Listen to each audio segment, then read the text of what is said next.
Nako po, breaking news.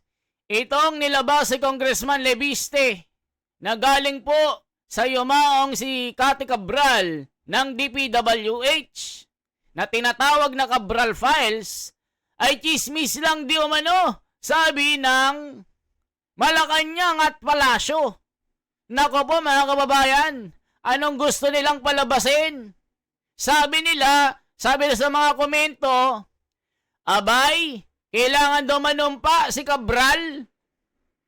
Kailangan daw buhayin ito para maging totoo. Hala ka, mga kababayan ko. Kanino tayo maniniwala? Hindi daw totoo. Kasi nga, nadawit yung mga malalaking pangalan. Nandyan si Sandro Marcos. Na bilyon-bilyon ang insersyon. Kay Speaker Martin Romualdez, nandun din.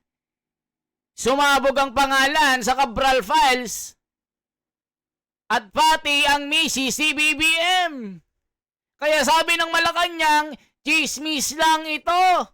Nako po mga kababayan, kailangan nating buhayin si Cathy Cabral para manumpa na parang si Orly Gutesa. Kailangan ng notaryo publiko dito. Nako po mga kababayan, ito na. Yari na ang Cabral Files. Nung pinasabog, wala na.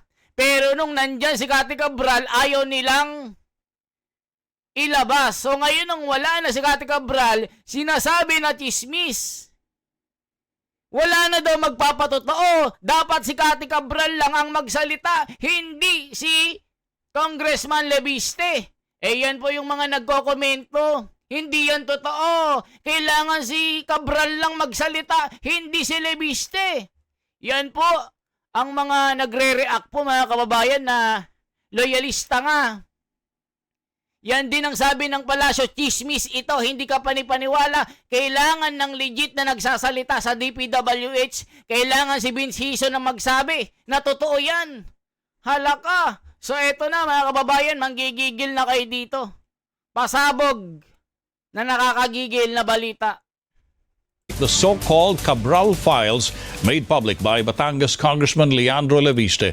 The lawmaker previously said former Public Works Undersecretary Catalina Cabral had given him the files before she took her own life last week.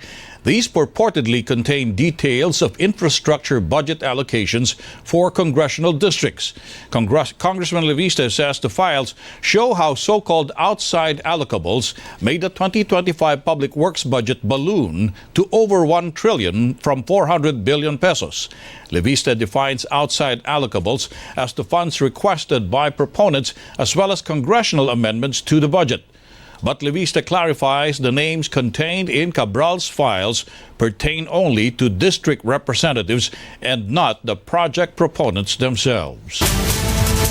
House Deputy Minority Leader Antonio Tino is dissatisfied with Congressman Leviste's partial release of the Cabral files.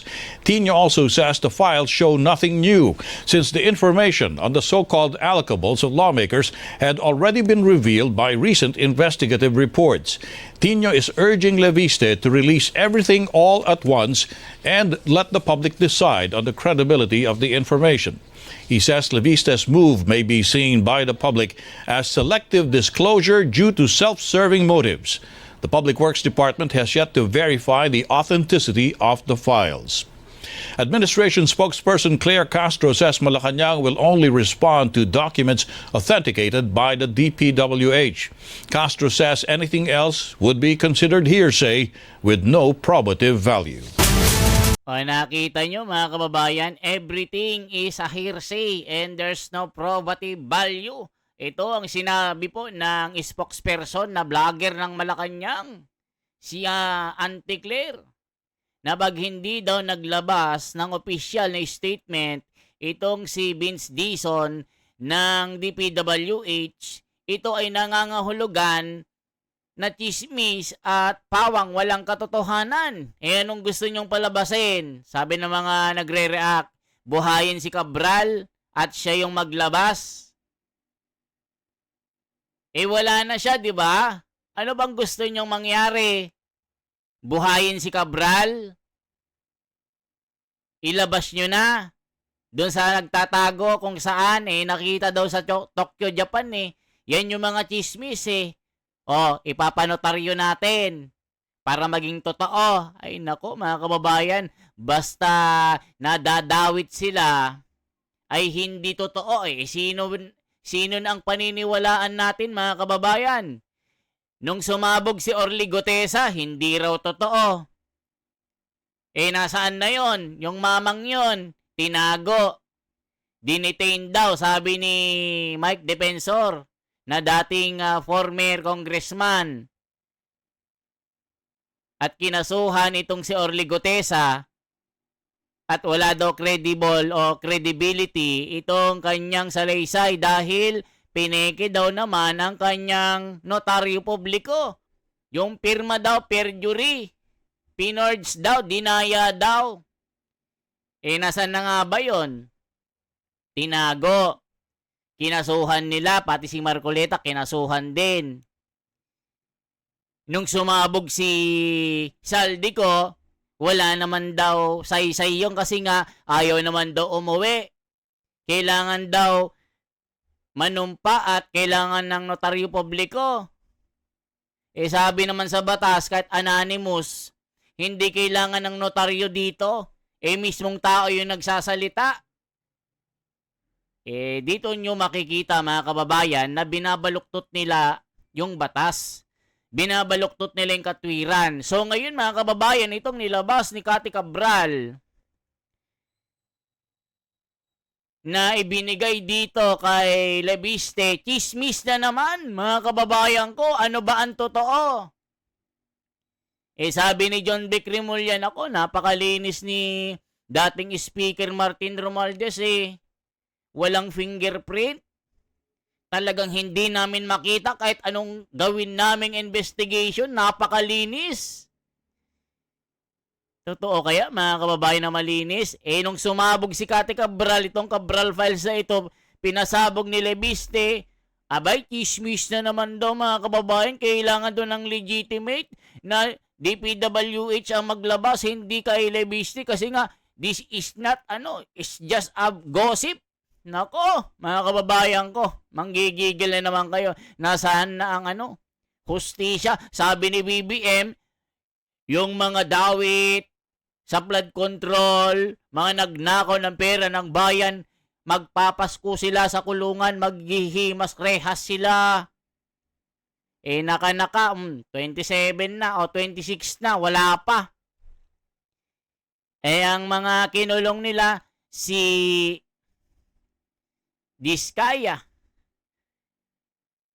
yung kabote, yung mga ilang engineer ng DPWH, yung mga kabote, yung mga maliliit na sapsap, o nasan yung mga buwetre, mga buhaya na malalaki. Nagyabang na naman si BBM. Naglabas na naman ng panibagong pasabog. Hindi na kayo aabutan ng bagong taon. 30 pa lang, nasa kulungan na kayo. Doon na kayo hahawak ng rehas na sumasabog. Gagawin ko lahat. Anong nangyari? Yan na naman tayo, bubuduli na naman tayo, sabi ni Oscar Balote. Si BBM talaga, laging ganyan, laging may pasabog, yayabang na naman, yung 20 pesos sa bigas, hindi na nangyari. Ngayon, yan na naman, mangbubudol na naman. Sabi naman ni Joey Marquez ng balon-balunan Malabon. Nako, BBM, sawang-sawa na kami sa pangbabola mo. Ngayon, sasabihin mo na naman na chismis yan. Kasi nga, nadawit si Mrs. Sabi naman ni Oscar Ortega ng San Luis, Bulacan West. Nako po, grabe mga komento. Nagbabasa lang po tayo ng komento, mga kababayan ko. So ngayon na itong Cabral Files ito, lahat ng mga proponents dyan, na mga nakalista na pangalan ng mga malalaking politiko, abay, chismis na lang. Nako, ano kaya ang totoo mga kababayan? Bubuhayin natin si Cathy Cabral para siya na magsalita ng legitimate na papeles. Nako po. The Makabayan bloc of Philippine congressmen calls out President Marcos Jr. for breaking his promise to jail key officials in the flood control scandal before Christmas. They criticized the president for failing to catch a single big fish in the corruption controversy. The Makabayan bloc accused President Marcos Jr. of giving Filipinos false hope through empty rhetoric designed to pacify public outrage. A budget watchdog asks Philippine President Marcos Jr. to withhold the release of questionable items in the 2026 national budget. The People's Budget Coalition says this would give the government enough time to review how these funds can be used responsibly. It says this would also prevent politicians from using them to perpetuate patronage politics. Several lawmakers and other budget watchdogs have expressed concern that the proposed 2026 national budget still contains allocations akin to pork barrel. Ang panawagan po namin ngayon ay magkaroon po siya ng isang executive order o EO kung saan pwede markahan yung mga items na may red flags pa rin at i-mark yun na for later release. So hindi ibig sabihin ay completely i-veto yun, pero pag-aaralan po ng ehekutibo kung paano ma-implement yun na mabawasan yung politicization o yung involvement ng mga politiko doon sa pag-implement ng mga soft pork, mga hard pork at yung mga unprogrammed appropriations. Filipinos pray for justice as the Philippines continues to be hounded by a massive corruption scandal. Meanwhile, Pope Francis reminds the faithful to embody the Christmas spirit and help those in need. Adrian Ayalin reports. Good health, financial blessings, and the jailing of the corrupt are among the prayers of Filipinos who attended the Christmas Day Mass at the Manila Cathedral. Family, tapos blessing, trabaho, love life, ganun din. Tagal nang walang love life eh. Tagal makulong. Sana tuloy-tuloy na. Na umusad ang kaso, ang makulong sila. Makulong ng lahat yung mga nangukap sa atin. Sabi nila, may sisimulan na raw yung mga senators. Ano bang sa inyo ba? Tagal na eh. In his homily, Monsignor Rolando de la Cruz noted that corruption such as those involving anomalous flood control projects are among the sins that have become normal for Filipinos. Pag narinig nating merong pangungurakot sa gobyerno, hindi na tayo natitigatig. Dati na rin naman yan eh. No? Pare-pareho din lang naman yan eh. Ganon, hanggang sa lumubog na tayo sa tubig baha. Ano ang regalo ng Diyos sa atin? Perfection. Sinasabi sa atin ng Diyos, you can be better than that. You can do better than that. Hindi ka ganyan. Hindi ka dapat maging ganyan. That is not normal. Manila Archbishop Jose Cardinal Advincula also urged Filipinos to confront fear, uncertainty, and unrest with hope rooted in God. He added that Christians themselves can become signs of God's presence through ordinary but faithful living. Sometimes we may be the only sign of God's presence that someone will see. A priest who remains faithful even when tired. O yan, pati si Father galit na. Ang tindi, no? Rep. Leandro Leviste releases so-called Cabral files but ad solons in list are only just gossip. Nako po. Ang sinasabi ng mga komento, Diyos ko Lord, mga kababayan ko, the 60 billion taken from PhilHealth must not come from 2026 budget. They still can retrieve all the lists and evidence in the laptops and computers of Cabral. Even though they deleted everything, even on her phone can get more evidence. Promises should be fulfilled to avoid issues. It's a lie. Pure and simple kasi nga ba't mo pa hihintayin na mategi ang nag-iisang tao na makaka-authenticate ng file na nasa iyo bago ka gumawa ng issue ng expose na yan. Samantala nung September pa nasa iyo pa yung file, kabata-bata pa, sinungaling na. O tignan mo, ikaw kasi lebiste eh. Ayan na, napuputokan ka. Binigay na sa iyo nung buhay pa, ngayon Ikaw tuloy ang napuputukan. O paano mo papatunayan yan na yan ay legit? Ayan, pati ako na gagalit na sa'yo eh. Eh bakit kasi late reaction ka? Nung buhay pa si Cabral, tahimik ka. Inintay mo pa na may mangyari sa kanya. Ikaw, Lebiste, ginigigil mo ako eh. Ba't ka kasi late magsabi? Ano ba talaga, Lebiste? Late reaction ka parang mga pulis. Kung kailan tapos na yung laban aksyon, saka darating parang pelikula. Na parang probinsyano. Naganap na lahat, nagsabunutan na ang mga kabayong bakla. Nahablot na lahat ng mga alahas. Saka darating si General Torre. Ganun ba yun? Ayan, nasasabugan ka tuloy, Lebiste. Pati ako, naiinis na sa'yo. Greed is stronger than faith for most politicians currently in government. Hope can only be accomplished by the Filipino carefully electing politicians. They want to run the country. PBBM, we expect Quezon be jailed before the end of 2025. Nako po. Lakas talaga ng tama ng utak ng BP nyo. Ala ka, yung mga 2020, mga 80-80 na loyalista nga. Nagtanga-tangahan, sabi ni Norberto Neptali. Makakaapekto ito sa blood control ni Pulong. Nako po. Binabanggit na naman nila si Pulong. Talaga yung mga loyalista nga, tatanga-tanga. Duterte are buying their people to keep them in power in Davao. Wala ka. Grabe mga loyalista nga.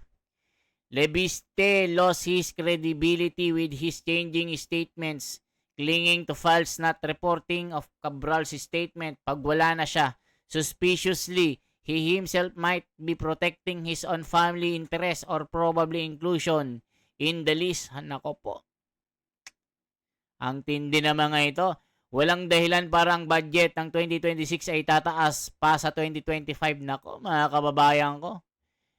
Nakakagigil na po ito. Ano ba talaga, mga kababayan ko? Ano ba talaga? O, i-check pa natin yung ibang statement dito. Nako. Talagang matindi ang mga ito. Talagang paano nila i-divert yung nangyayari. Wala na naman. Yari na mga kababayan. Kanino tayo maniniwala dito? Talagang na sisindikato lahat. Lahat ng mga testigo, ebidensya. Nako. Napapasinungalingan dito mga kababayan. Okay po.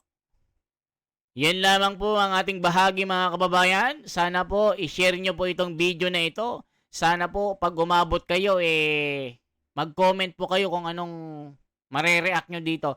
Ano po ang masasabi nyo dito? Sabihin nyo rin kung isang kayo nanonood. Anong bansa, saan dito sa Pilipinas at re-replyan ko kayo isa-isa. Salamat po mga kababayan. Mabuhay.